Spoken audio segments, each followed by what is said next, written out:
Will this be an R-rated content? Do I need to make sure that children do not listen to it, or? I don't know. Let's listen to what I have to say. See how we go. I'll try to be as delicate as possible.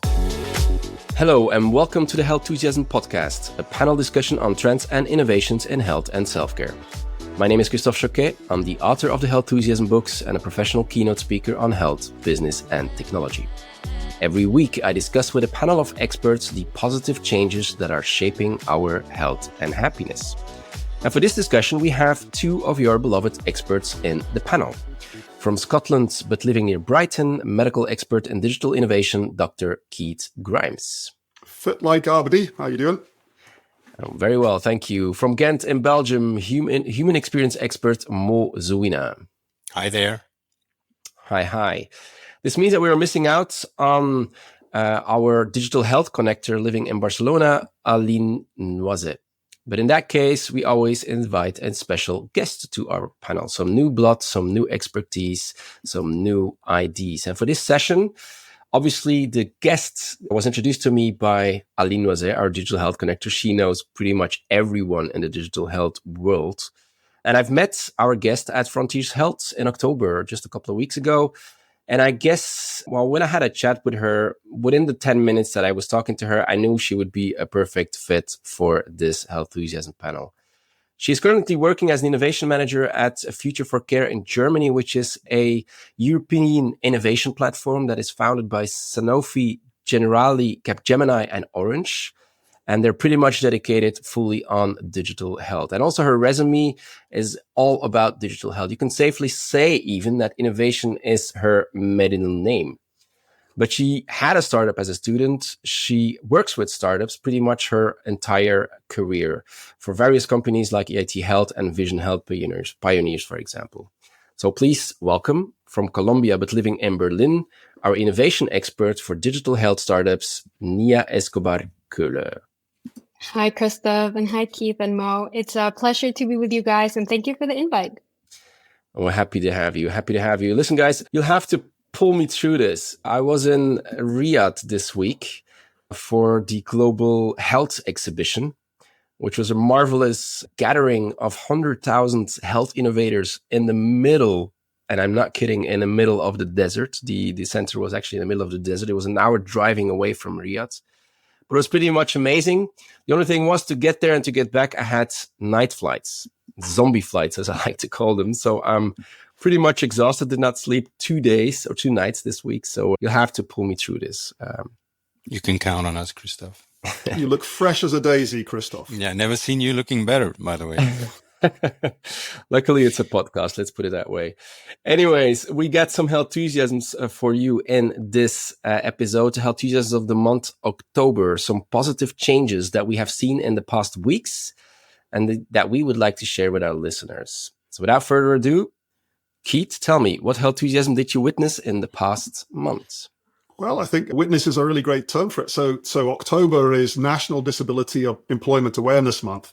And so we think about those people that have accessibility issues around the world that might find that difficult with employment. And for me, I'm always buying new gadgets. And this month, I also picked up a pair of the Meta glasses as well. So I've been delighted with these and I've been experimenting with these. But my Healthusiasm, the thing that I wanted to bring in today is that there's a pairing between these devices, these smart glasses that are brought out by Meta, and a great charitable organization or project called Be My Eyes. So for those that don't know about this particular organization, it's been around for quite a while just now, and its purpose is to help connect people with visual impairments to people without visual impairments, to assist them as those people who are finding challenges in the day to see what's in front of them, to literally be their eyes remotely. And they've been working with different technologies for a while.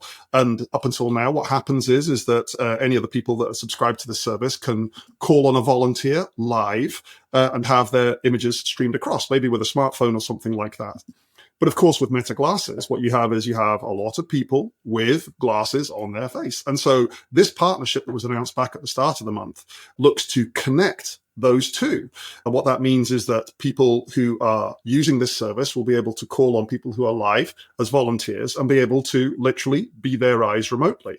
And it will be done so in a way that matches for people that have the correct language match as well in that situation, and thereby just extends the network even further and helps resolve some of those real world difficulties that people are facing day to day, be they employment or not, and help improve their experiences.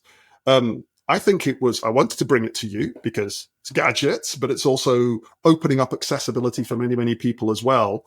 And I think it kind of underscores something that really draws me to the space generally, is that people often think of technology as a very sort of narrow and kind of inhuman thing. But time and time again, when these tools are put in the hands of the widest population, creativity arises and people want to connect and help each other. And I thought this was a really lovely, lovely example of it just now. So I haven't had a chance to participate, but I'd love to be able to help out in that situation. Although I'm trying to think out how I would deal with it if I was in a meeting or recording a podcast and I suddenly got summoned to be the eyes for someone else. Just put them on. I mean, I know this is podcast, but I'd love to see them on. Very nice. Right? Man, you Wonderful. look smart. Yeah. Even smart. They're great. I can't see you now, though, because they've got prescription lenses. So I'll put them on for a moment and we'll do that. I love how the smart glasses and smart frames are getting just lighter, and they blend in much more naturally than before, right? Absolutely. Yeah. They're nice glasses. Great style. Ray-Ban, if you like the style, is good. They even come with a lovely, funky case. I have no financial interest beyond this. I bought these myself. But yeah, and there are other ones out there. But yes, I think that's important here, isn't it? But people feel comfortable about this. Whether people on the other side feel comfortable about this, because there's little cameras in the corner. I think we went through this once before with Google Glass and there was a bit of a pushback, but I don't know, we're a good few years later. I think that if I take a photo or record a video, a little light comes on in the corner here as well. So they've done a fairly good job here, but yeah, it's a learning exercise to see how you incorporate it into your day.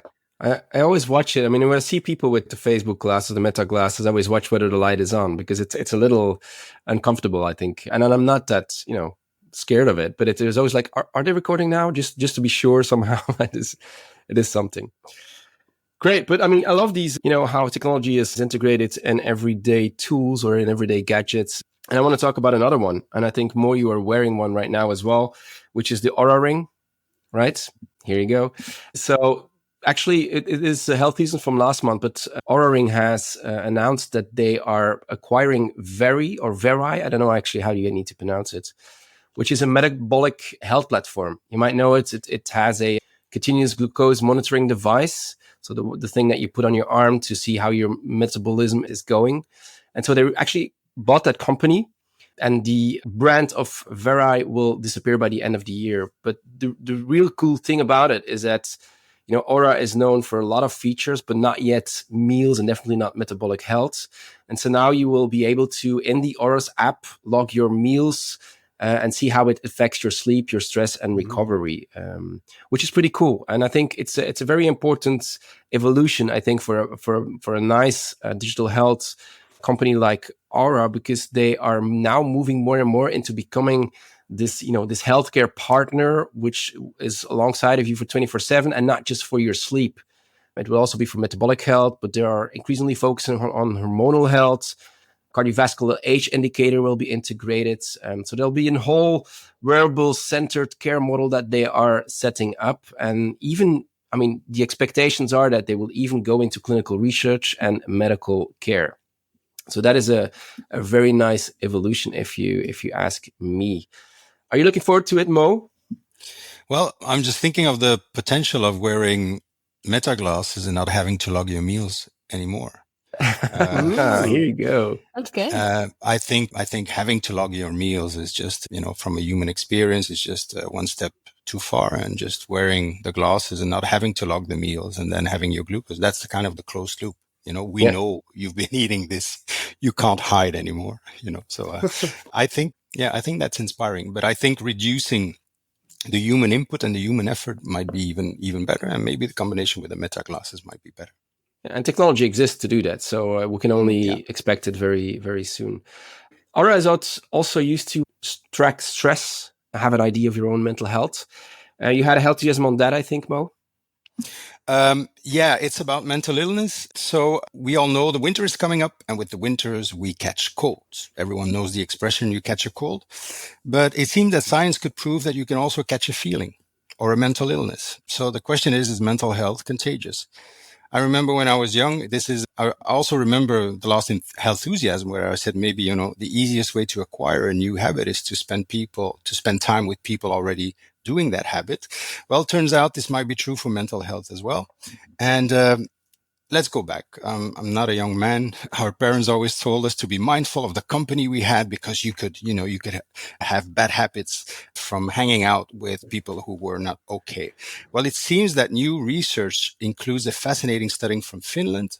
It shows that this might extend to mental health through our microbiome. These tiny organisms in our body, especially places like our gut, influence our brain functions. We all know the gut-brain axis, but it seems also that you could acquire a microbiome from someone and then acquire the same propensity to mental health, apparently. So if we're constantly around people who might be struggling, we might share more than just their company. We might actually share and pick up microbial elements that affect our mental health. They've done the study extensively on 700,000 adolescents who struggled with mental health and saw whether or not there was a correlation, maybe not causal correlation, but anyway. Now, that got me thinking. So if negative influences can impact us through our microbiomes, then surrounding ourselves with positive mental healthy individuals could also potentially boost our wellness in the same way. And I'm just thinking of the downside effects of putting people all together in psychiatric centers. Mm-hmm. Is that making things worse? And could we unintentionally, of course, worsen conditions if negative traits are indeed contagious? So it raises a critical question about the therapeutic approach and environment we create for health treatments. So what if instead of traditional mental recovery setting, we explored environments where individuals with mental health challenge are purposely interacting with healthy people? That could be a part of the therapy. And I call this health by proximity. Maybe this could work as a therapeutic model. I know it's a radical idea, but one that deserves attention given the potential implication of the latest understanding we have of the microbiome and these mental health transmission. So maybe it's not just about avoiding negativity, but actively choosing positivity in all its forms, whether it is an energy, whether it is a microbiome, whether it is thoughts and things like that. It's a new dimension, and maybe the best mental health care setting involve more than just treatment.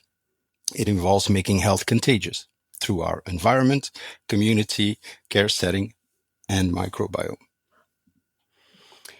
Lovely. I think it's a very interesting take, health by proximity, and I think I'll stick to that because another healthuism that I have has to do with gyms, and people meet there to socialize, to work out, and there's also a positive effect there. I think there was a new research by Focal Data. They've done it for the gym group, so I have to say the outcomes are very much in favor of gym owners. So there's a little bias there, but still. What it said that is that the Gen Z generation, so that's the age, I would say 12 to 27 or about 15 to 30 years old. We know they're a pretty health conscious generation, but what the research showed that people prefer gyms over pubs for socializing. So if you're talking about health by proximity, I think this is a very, very good example. That generation, apparently, and I will be quoting some numbers, but 62% of that generation works out at least twice a week because it's the only way to stay, fit and healthy. But they also see it as a very social activity. 37%, so almost 40% of that generation sees a gym as a place to socialize. They also said that they made a lot of new friendships while working out. Interestingly enough, is that they spent more time of their disposable income on health and fitness than they are doing to going to pubs or restaurants. So people are from that generation apparently are more interested in going to a gym than going into a pub. And we see that also in their spending habits. 50% increase on health-related memberships compared to last year. So 50% is quite a lot, right? So, well, on the other hand, what we see is that also 50% of the respondents said that they've reduced or even stopped drinking alcohol. So it kind of correlates. What we see is that there's a lot of, and it's funny to see how well your face is like, what? Really? Oh no, stop drinking alcohol? I know, but I don't drink, so I'm I know, I this don't is drink. very wise. Hardly ever as well. I never drink. Yeah, almost never. Yeah. Nia, I'm sorry we know we drink, right? So, and that's okay. In a rare occasion to celebrate. Sure. Same with me. But I also reduced it basically. But in a sense, it's really interesting to see, and it kind of fits really well with your Healthusiasm, Mo, is that, health by proximity. I mean, we even see it in gyms. People are very much in love with going to the gym because they meet people and it's motivating to work out indeed. May I just come in on just one thing on that? Because, from the health side of things, there's also an observation that more people are now going to the gym and associating it with their health as well. And there are more people seeking health activities, managing their illness from within the gym. Now, in part, that's because, pursuing a healthy lifestyle and fitness is so positive for I was going to say probably all illnesses and diseases. But as a result of that, I'm aware of gyms starting to try and connect more with the healthcare sector as well as a natural space as well. And what better way to bring those two together when a person is thinking about their general wellness and health to make it convenient at that point too. So I see that area coming together. It may be something to explore in future about the sort of merging of this. And I think something that's really interesting is that in social media, we can see, especially for younger generations that consume a lot of social media, this trend of having this explanation and democratization in a way of doing sports and going to the gym and how to use the machines and how to do the right exercises. And I think this goes really hand in hand with what you're saying, Keith, of the gyms also reaching out to people and telling them, we have specialized programs, we're there for you, we can support you in your journey. And I can say I am one of those people that get excited by seeing some activities in social media, especially sports or movements. And then I go and try them at the gym. And it's quite fun to do. And it makes it less scary. Mm-hmm. Yeah, I fully agree. And also to your point, to both of your points, in my last book, I write about medical gyms, how gyms are moving into the more medical sphere. We even saw this with CrossFit at a certain moment. They called it precision care. And they really were moving into the healthcare space. Now they sold it off, but it was really trying to combine this community and the socializing aspect with healthcare management in many ways.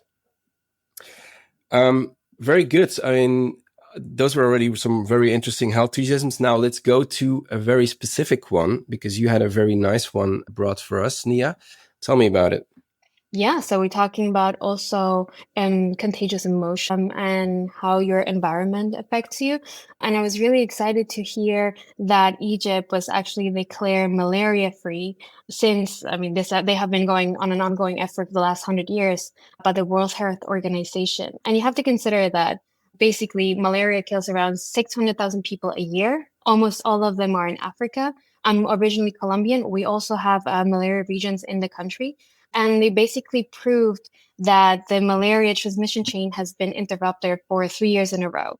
And that means that the Egyptian health authorities basically can ensure now that the burden in the healthcare system has basically disappeared.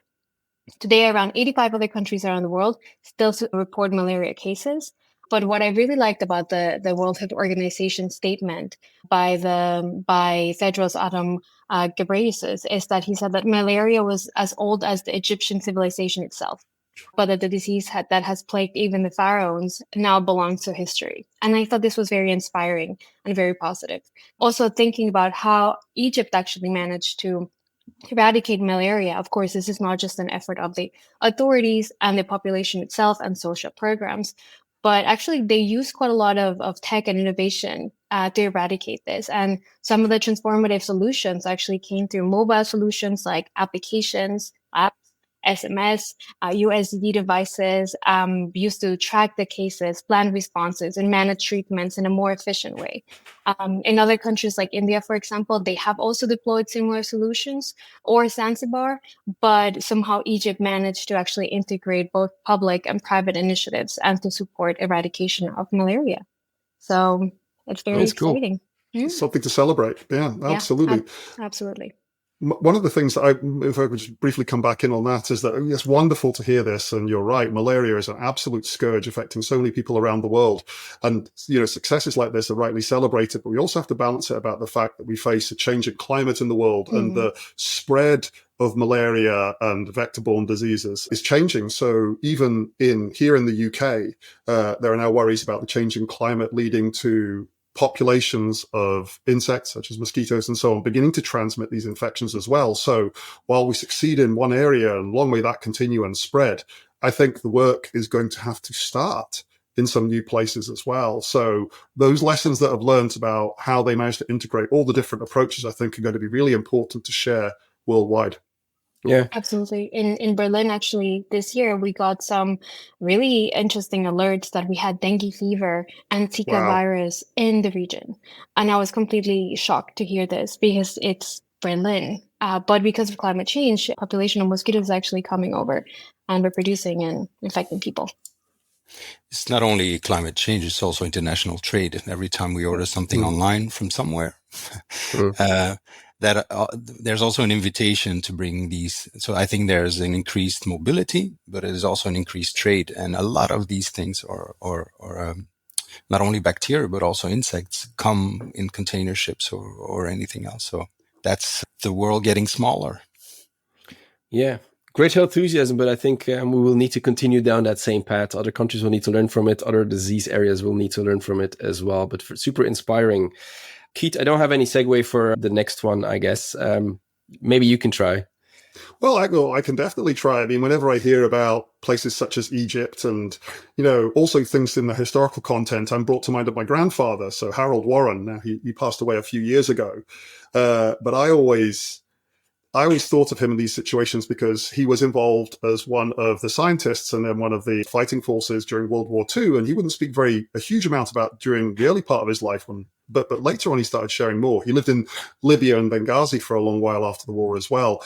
And the reason that I'm bringing him up here right now is that in this last month, I saw once again the combination of really new technology, artificial intelligence, and my grandfather's story. So to say a little bit more about my grandfather, during the war, he was involved in the efforts to develop radar with the scientists before the war. And then, of course, working in this, he was involved in deploying it. And he had quite a lot of stories, particularly with his involvement in the D-Day landings. Now, we in the family are very aware of this. He shared those stories later on. And he even wrote an article in a book about this as well.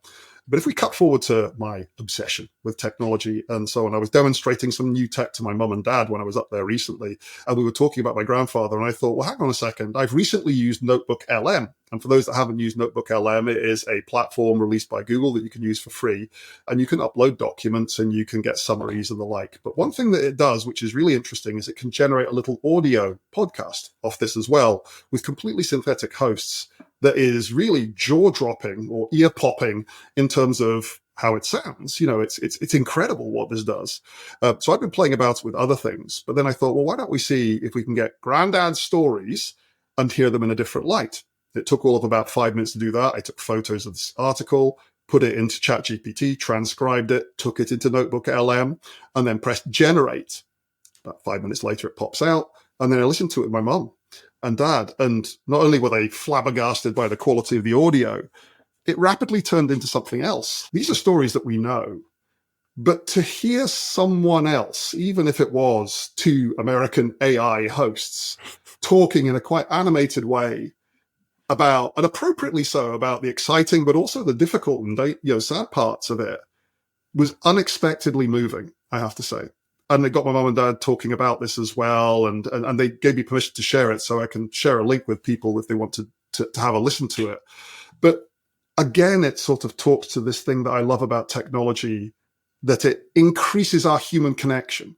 In this case, hearing a familiar story, but told in a slightly different way. And whilst this was a sort of personal family story, as a doctor, I am used to hearing patient stories as relayed to me. And it would be very, very interesting to start hearing those patient stories told in a new way. And I'm really excited to sort of see where this technology goes, where people start using it to bring in alternative perspectives and help open up our thinking as to what it might be like for other people who are experiencing health or wellness issues. Yeah.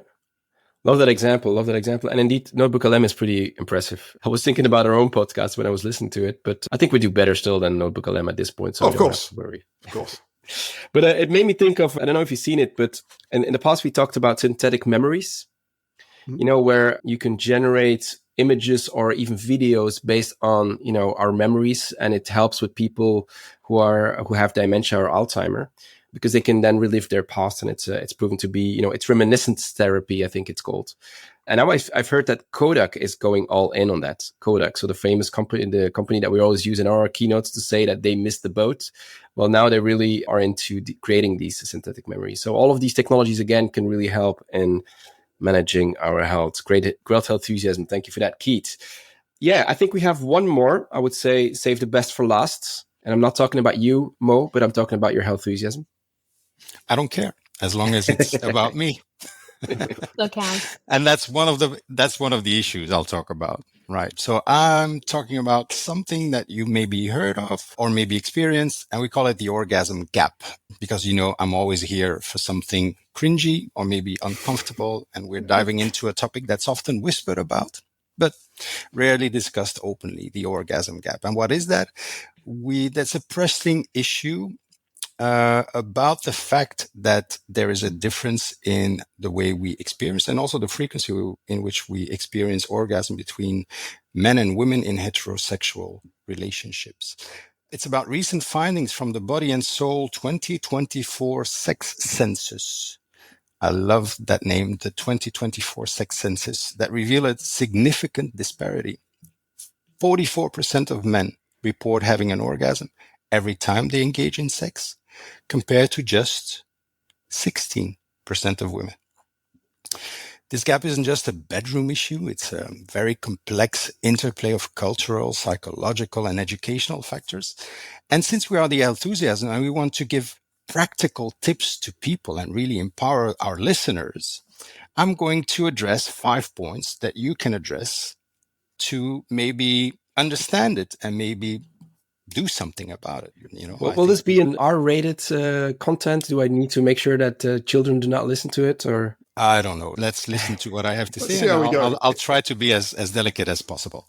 So first of all, men and women are ready at different moments, at different timings for sex, right? And I think the first point that they express is we go in way too quickly. We start way too quickly, and we don't understand that there is a lag between a man being ready for sex and a woman being ready for sex.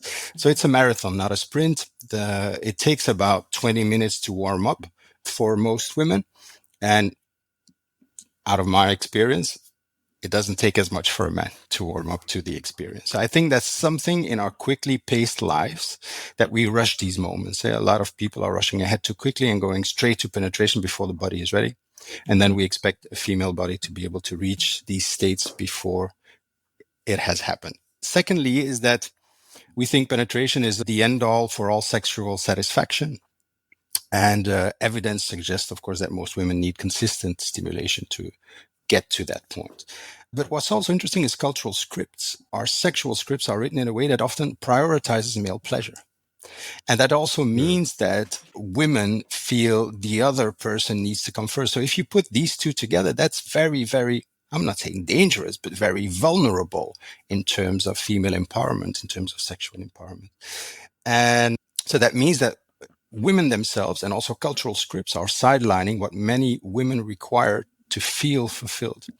And then there's also something, and that's why it's, why is it cringy? Why are we saying, is it suitable? Because we don't deserve that. We don't think we deserve pleasure, and that pleasure should be something that can be openly talked about. Many women believe that they don't deserve to feel pleasure and that there's a shame involved in relishing in an orgasm. And then lastly, the 2 points is we're not really communicating. If there's any noise made in the bedroom, there should also be noise about knowing exactly what you want and what you require and what you need to be able to enjoy that other person, but also to be able to enjoy yourself. So we're too nervous to ask about it, or because we don't even know what we want in the first place. Many women struggle to speak about their sexual preferences. So understanding one's body and desires, it's necessary for what we call pleasure equality. So what's interesting is, despite the fact that we so-called evolved, and we're a very evolved and intelligent society, that orgasm gap hasn't decreased in the last decades. So there is something persistent about these things that is, of course, very complex, but worthwhile addressing. So it hasn't decreased at all? Almost no. Okay. No. Okay, interesting. I didn't know. I think we're not helped by porn. either. Yeah, that's for sure. Because it's a redefinition of standards that are unreal. And so I think we might be getting better at communication and empowerment, but then standards might evolve. And, definitely for the younger generation as well, I think, who are raised basically by porn, which we didn't. I mean, at least I did not have at it when I was a young kid, anyway. So It's really, really interesting to hear this because of all those points that you make, Mo. Even at medical school, this information. This is back in the 90s. Everything you've just said was well known at that time as well. And, the fact that it's being raised right now is, important, because my question is, why on earth are we not learning the lessons of this? Like, what's going wrong here? That we know this, yet it persists. Actually, I think, Christophe, what you said about pornography is a good point. Maybe progress is made in one area, but then new challenges arise in another area. But I don't expect that that's all of it. And when I look at, the growth of the femtech movement and great focus being placed on this area, Flow, for example, speaks very openly about this and puts out content for its users. There's a growth of the sex tech industry, not only for men and women, but LGBTQ+. There's lots still happening here, and this is great. But maybe it's that time thing that you mentioned, Mo, or I don't know. I think it's very complex. I think, just as Nia said, there is something about health that gives you an agency, that creates empowerment. But then the downside of that is that it's very performance driven. You see a lot of people going to gyms with a kind of a certain ideal, and the fact that health is a new status symbol, right? It often has a downside on performance levels, that are very unhealthy. Nia, you wanted to say something. I'm sorry, I interrupted you. No. Actually, I as a woman, I can say I am not surprised by the stats, unfortunately. And I wonder if this is more of a generational thing as well, right? I mean, sex in general, there's a lot of stigma about sex and sexuality. So I really wonder if maybe as the generations are changing, there's more of an open conversation, open discussion. And this is something that you mentioned, Keith, very interesting when it comes to LGBTQI and solutions or stages or conversations that are out there. It's way more open, right? I think also the idea of inclusion and diversity, it's a lot more out there. It's easier to have those discussions. But maybe it's a generational thing where we have different references coming from porn, for example, that just remain from a generation. Also, if we're talking about heterosexual relationships, where it tends to be very, let's say, normal in a sense. So I really wonder if it's a generational thing or if it's more of a status quo, because Keith, you're saying that it has not changed since the 90s, right? I can have very open conversations with friends who are my age, but maybe my parents are definitely not open to that. I agree. And also, for example, if I go to a physician, it also depends on the age of the physician that I'm talking to, and also their awareness and their openness. So it's interesting to hear that, but I'm not surprised at all. Yeah. Well, thank you for that, Mo. It's a very important topic indeed. And let's see how we can bring some more Healthusiasm there. Now, to end this podcast, I have, per usual, some unusual ones, which we go through very quickly. And I'll start with Dr. Keith. What is tribal tech? Tribal tech? Ooh. All right, okay, so when you say tribal tech, I'm instantly taken back to the early 90s and going to Tribal Function, all the raves back in Edinburgh. And so I start thinking of strobe lights and like really clunky VR headsets. But if I come forward and try and answer this question, I suspect I'm going to go with modern technologies that borrow from design influences from different cultural practices around the world. That's what I'm going to go for. I think it's maybe that.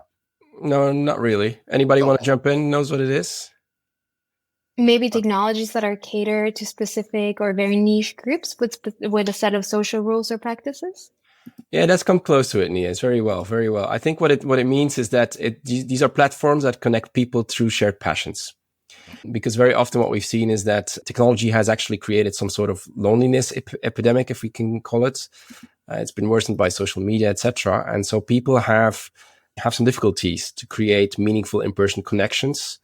And so the term tribal tech comes from building, so technology that builds communities to bring people together around, as you say, Nia, shared activities. And you can see it already in the way that dating apps are less interesting because it's too broad, it's too general. And the new dating apps are very much focused on specific shared interests, or perhaps even shared around travel. Like Daybreaker is apparently, no, Dharma is an application which is really based around travel experiences for people who have the same passions. So that they can meet people in a natural way. And there's a couple of others ones, even in running clubs that are focused specifically on that, or events in cities that are hosted for people that have exactly the same interests. So tribal tech, really making sure that people are getting back together again. Maybe one for you, and I think you know this one as well, Nia. What is the hydration hype? Hydration hype is maybe this obsession that people have of staying hydrated and drinking enough for their own bodies. But what is enough? Maybe I'm part of that. Let's see. I think you might be. But the thing is that there's a whole new bunch of products, right? Beverages that are designed to hydrate, but they also offer additional health benefits. And they are sort of these products that is in between water, soda, sports drinks, energy drinks. It's none of them, but it is somewhere in between. It's not plain water because that is not enough anymore, but it contains several supplements to help people with their life aspirations, as I always say. So it includes rapid recovery, focus, energy. And you have brands like Water Drop, Electrolytes, Body Armor's Flash IV, or of course the super famous Prime, the drink launched by the YouTubers Logan Paul and KSI in 2022. And typically those products contain electrolytes, sparkling coconut water, chlorophyll water, proteins, all of that. And you can have it in cubes, you can have it in powder, you can have it in tablets, all sorts of things, but mainly to feed this new product category, let's say. Can I just comment on this again, right? Okay, so I'm coming across as the old person here as well, but oh my goodness, this just comes and goes, it comes and goes and comes and goes. There's a very, very solid physiological reason for why adding certain supplements allow you to absorb fluids faster. This is definitely true. But also what is definitely true is if you get some apple juice and top it up with mostly water, you get that benefit, okay? All these other things are incredibly marginal on this as well. And whilst people might like the flavor and so on and so forth, I think it fundamentally comes down to what is the right level of hydration. And people are just simply just not drinking enough. Exactly how much that should be gets very confusing because, of course, there's ideas about 1.5 liters or where that comes from. People often forget that a lot of the fluid you take just comes from your food. There's a lot, food is very, very high in water, of course. It's not to say that you shouldn't drink on top of it. But when I hear about products that come along with this, yeah, we've been here before and we'll be here again. Yeah, so make your choices carefully. We wanted to jump in, or? Yeah, I think it's an interesting phenomenon because often people don't do it for the hydration, but the fact that you see that they drink. I see people walking with jugs and things, and it's the same message from a branding and a society point of view. It's the same message as wearing athleisure at work, or Sure. I'm taking care of myself. I'm here. I'm out there. I'm grinding, things like that. I'm sure that if no one would see what they would do, they would not necessarily show it. So or do it. So I think it also has and I love the fact that we are understanding that, and thank God, health is becoming a status symbol for the right reasons, but it also has downsides that people want to convey a lot of message that they're taking care of themselves because it means they're in control, they have agency and things like that. So it has up and downsides, of course. And then secondly, look up Zach Bush, MD, and he says, the water we drink has nothing to do with the thing we need to hydrate ourselves. So that's also really interesting. I think I've been part of the trend. I have a nice purple and green bottle. I drink electrolytes after the gym, but I have some medical conditions, so I need to really look into what I'm drinking and how much I'm drinking. But it's really interesting also for me to see how this is becoming a commodity. Just drinking water becomes a commodity and becomes an object of desire, and how also there's so many products in the market that just do not have or have all these medical claims that you will perform better, you will think better, you will sleep better. But when in reality, a lot of people are consuming products that they just don't know what they are, that could also do more harm than good. Exactly. And that's the thing I find really scary. Yeah. Very good. Last one then. And it comes close. Do you know what it is, Mo? Orthosomnia. Orthosomnia is your incredible desire to find the right sleep, and you are fascinated and obsessed with Oura rings and health, and then you wake up and the first thing you do is check whether or not you've done the right sleep, if you had the right amount of latency, movement, REM sleep, deep sleep, light sleep, and that keeps you awake. That's exactly what it is. That's exactly. And what is the remedy? Is deconnecting and just feeling. I think what's interesting about Oura, what Oura has taught me, is that I try to predict in the morning whether or not, it's okay. And I get closer and closer to it. And my ambition is to not use the Oura anymore, because I've connected experience with feeling. And then I become autonomous, and then I'm able to regulate my own life by listening to my own body. It's kind of strange that we need a device to listen to your own body. But if there's one thing Oura has helped me, is listen better to my own body and have a constant feedback loop. I say, that is right. That is right. Yeah. Yeah, and I think you're so right. I think obviously you cannot, if you count your steps, you can add more steps. If you don't have a lot of deep sleep, you cannot just easily add deep sleep. That's the main insight there. And I think one of the solutions is exactly as you describe. It's called sleep hygiene. So making sure that you have some schedule, that you feel what is going on, and that you're conscious about how you sleep or how you go to bed even. That is kind of like the insights. But let's wrap this up. Thank you for all your Healthusiasms here. It is a Healthusiasm world indeed. So many positive changes are making our world a little happier and healthier every day. Thank you for listening. If you like this show, don't forget to hit the subscribe button on your favorite podcast platform. I haven't changed that sentence yet. I need to change it because I'm always stumbling on my words.